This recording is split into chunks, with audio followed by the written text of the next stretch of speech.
Hello friends, Sangeeta क्रिएशन्समध्ये आज आपण पाहणार आहोत सुंदर अशी शॉर्ट स्लीव्ज डिझाईन।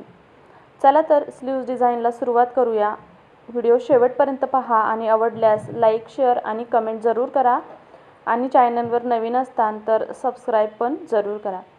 आता इथे मी स्लीव्जची लेंथ घेतलेली आहे टोटल 6 इंच, कारण मला तयार हवी आहे 5.5 इंच। आता मी स्लीव्जला डिझाईन देण्यासाठी वरच्या बाजूने पाऊण इंचाचं मार्जिन सोडत आहे, कारण अर्धा इंच सिलाईमध्ये जातं वरच्या बाजूने, म्हणून वरच्या बाजूने पाऊण इंचाचं सिलाई मार्जिन सोडत आहे। आणि खालच्या बाजूने आपण मार्किंग करून घेऊया। आता खाली मार्किंगपासून मी 3.5 इंचावर एक मार्क केलेला आहे आणि त्या मार्कवरती अशा पद्धतीने गोल अशी मार्किंग करून घेत आहे।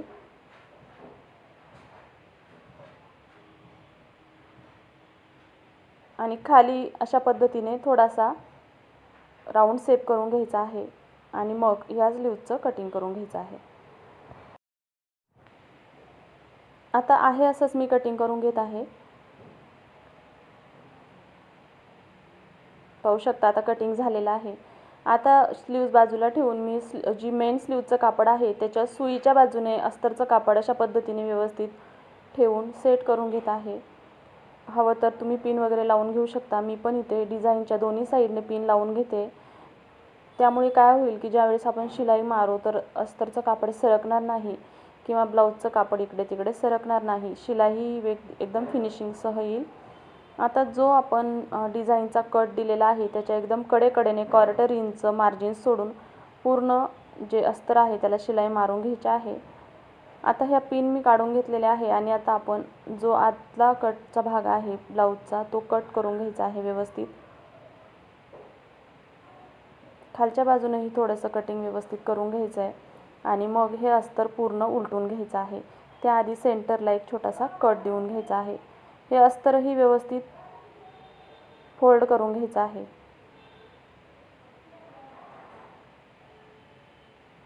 पूर्ण अस्तर व्यवस्थित फोल्ड करून घेतल्यानंतर हाताने व्यवस्थित फिनिशिंगसह कडेवरती व्यवस्थित शिलाई मारून घ्यायची आहे।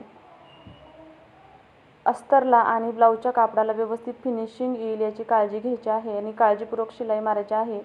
शिलाई मारताना डिझाईन कुठेही चेंज होणार नाही याची काळजी घ्यायची आणि मग पूर्ण ब्लाऊजला शिलाई मारून घ्यायची आहे।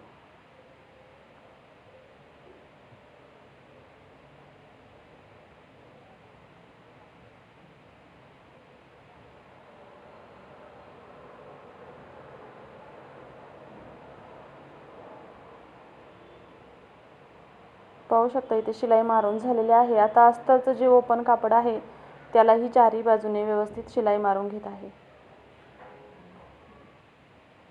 आता शिलाई मारल्यानंतर एक्स्ट्राचं जे ब्लाऊजचं कापड आहे ते कट करून घ्यायचं आहे व्यवस्थित।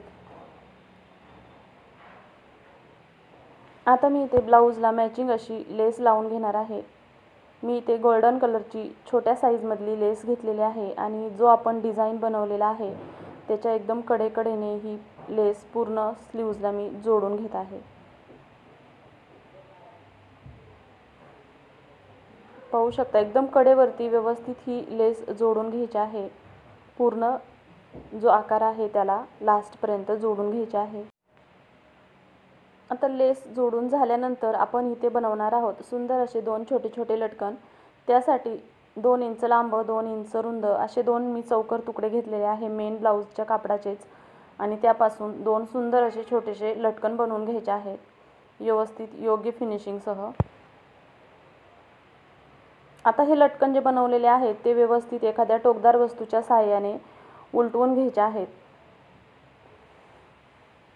कारण आपण इथे नॉट न लावता इथे मी दोऱ्याने ज्याची डिझाईन बनवणार आहे त्यासाठी हे लटकन एखाद्या टोकदार वस्तूच्या सहाय्यानेच अशा पद्धतीने पलटून घ्यायचे आहेत, टोक व्यवस्थित काढून घ्यायचे आहेत। आणि आता इथे घेणार आहोत आपण आपली रेग्युलर हात शिलाईची सुई आणि मॅचिंग असा दोरा। आता ते मी ओवून घेतल्यानंतर इथे मी काही मोती घेतलेले आहेत। आता दोन्ही साईडने आपण मोती लावणार आहोत लटकनला, तर मी 4 असे दोन्ही बाजूने मोती घेतलेले आहेत आणि ते ओवून घेतल्यानंतर जिथे आपण 3.5 इंचाचा कट दिला होता तिथे ही मोती आणि हा लटकनचा जो पॅच आहे व्यवस्थित शिलाई करून घ्यायचा आहे आणि गाठ दिल्यानंतरच मग व्यवस्थित कटिंग करून घ्यायचं आहे। आता दुसऱ्या बाजूनही आपण सेम त्याच पद्धतीने करणार आहोत. अगोदर सुईमध्ये लटकन ओवून घ्यायचं आहे आणि त्यानंतर हे चारही मोती ओवून घ्यायचे आणि पुन्हा जिथे 3.5 इंचाचं मार्किंग दिलेलं आहे तिथे व्यवस्थित सुई दोऱ्याने शिलाई करून घ्यायचं आहे.